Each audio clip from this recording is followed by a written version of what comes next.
Today I'm talking about 7 reasons why I don't want to bear children. Okay. The first one is I never envisioned children in my future, nor have I ever desired to have children. I never thought about it. And the only time I started to consider it was when I got married and when my ex-wife would talk about it.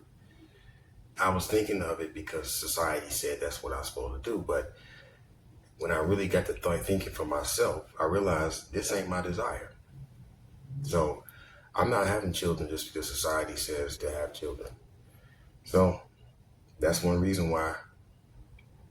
Number two, I'm too busy healing to be responsible for a child. I feel like the first half of my life was spent being programmed by systems that caused me to suffer and fail. And now I'm pulling myself out of that.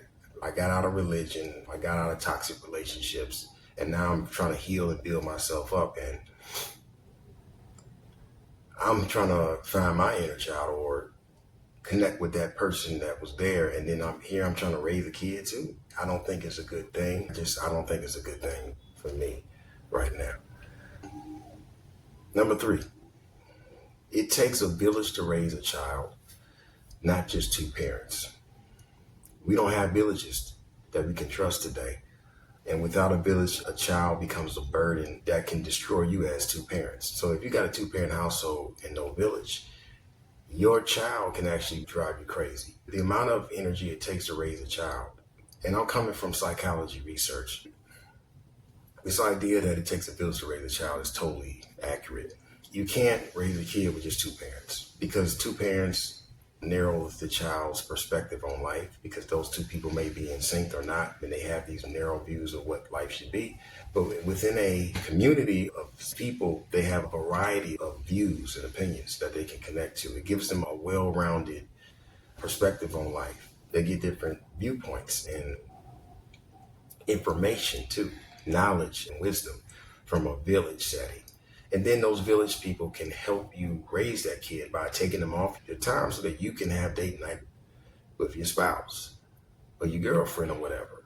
You don't have that burden of always taking care of that kid, waking up in the middle of the night to deal with the child. It's a burden for two parents. And they think that two-parent households, that's all that's needed. No, you need a whole village. I'm not going to go into the details about villages, but I know there's no villages right now that I trust. And I would want to start one. I certainly would want to create one at some point in life, but generally right now, you don't have that. There's nobody you can trust, not even your own family members. A lot of them are off.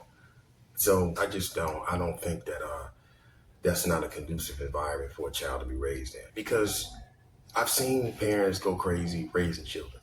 They got two parents and they sacrifice a lot of their time. They were tired.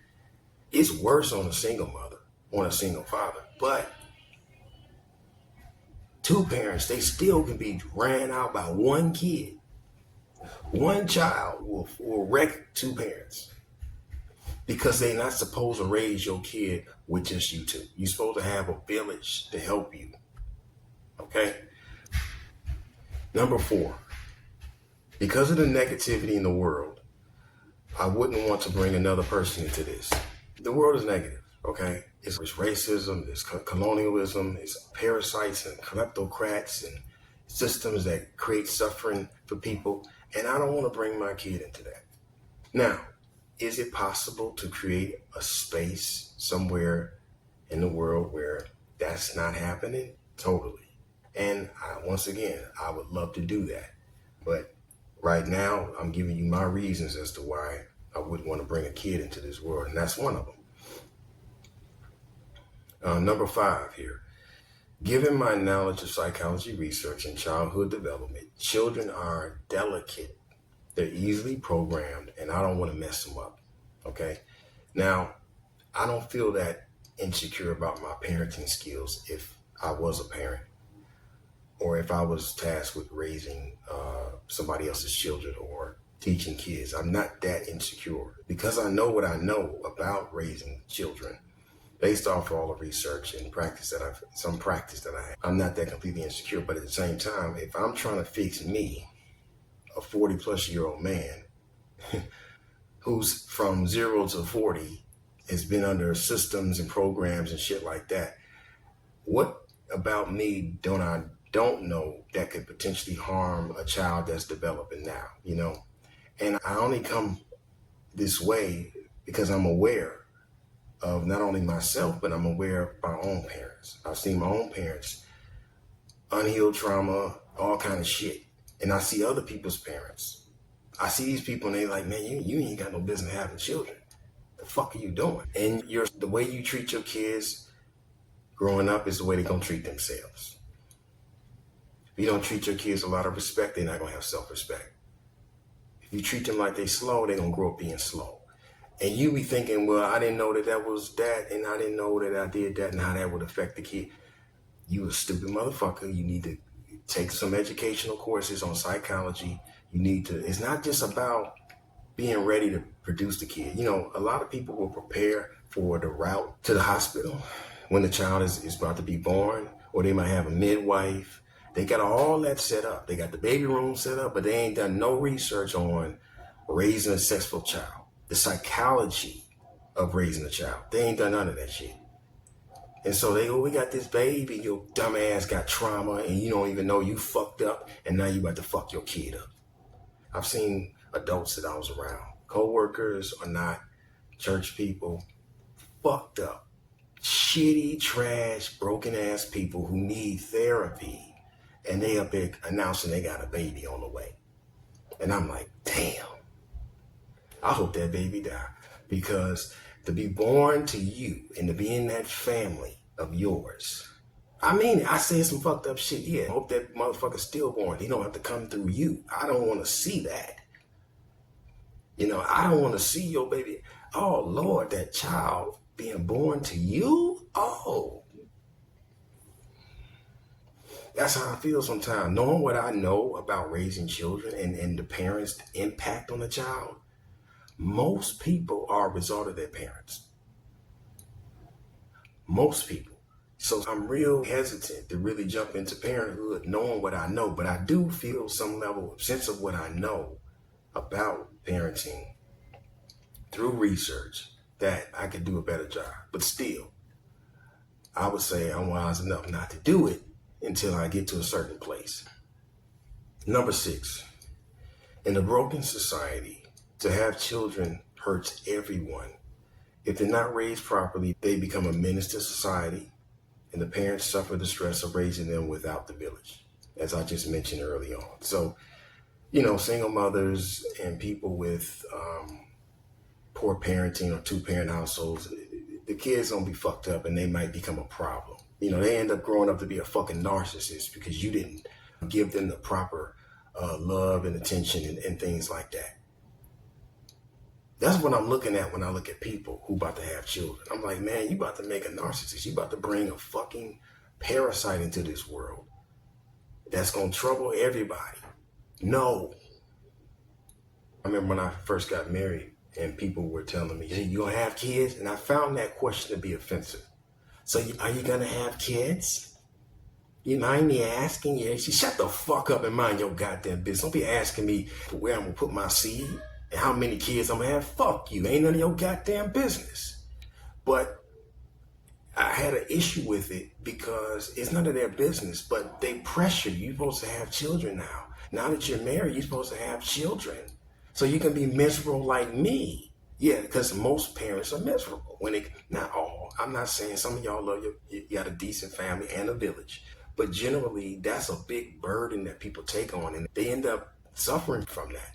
I'm saying on this video that 2-parent households are suffering because you don't have no village. But they say you're supposed to have children. Why you not having children? You selfish. I'm selfish. Fuck you. If I'm prioritizing my life and my well-being, that's a love of self. Let me say it a different way. Misery loves company.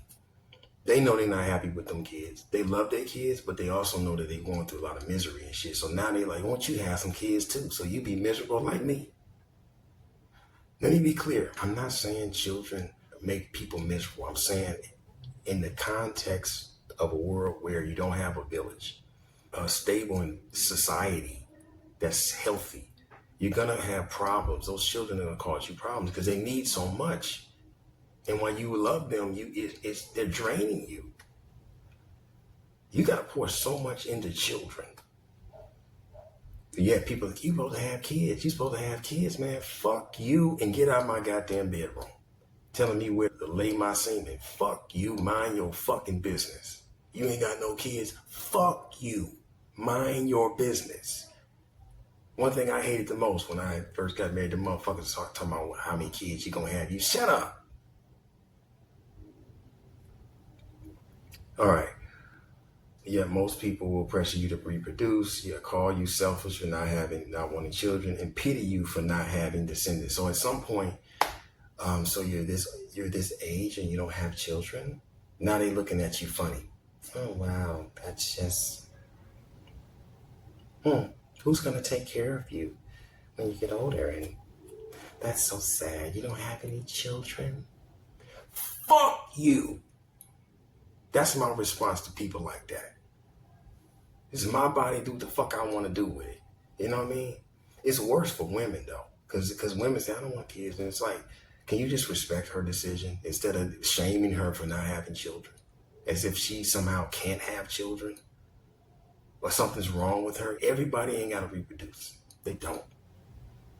They just don't. Number 7. This is the last one on the list here. There's enough children being born without parents and guardians that could use a step parent. Now, my mother ran a daycare in her house as early as I can remember. I was 5 years old and she had children from other parents in the house in the basement. And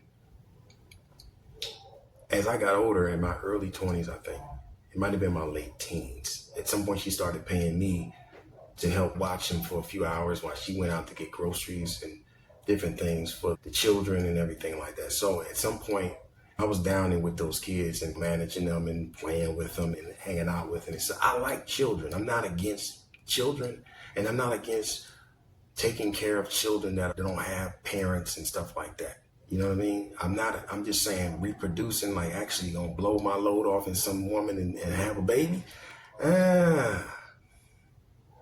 Nah, straight on that. Not doing that right now. But there's children right now that need parents. They need guardians. And I'm okay with doing that. I'm okay with totally being a stepfather in the context of a village. Hear me now, all you single mothers. In the context of a village. You know, I'm not taking, let me say to all the men out there, you shouldn't take on a single mother. You sacrificing, bro. You know what I'm saying?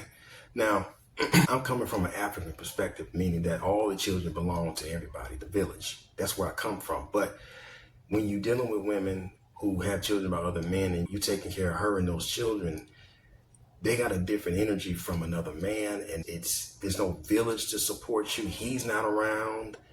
It's a whole thing that is not really conducive to, it's not a benefit to you as a man. It's a sacrifice.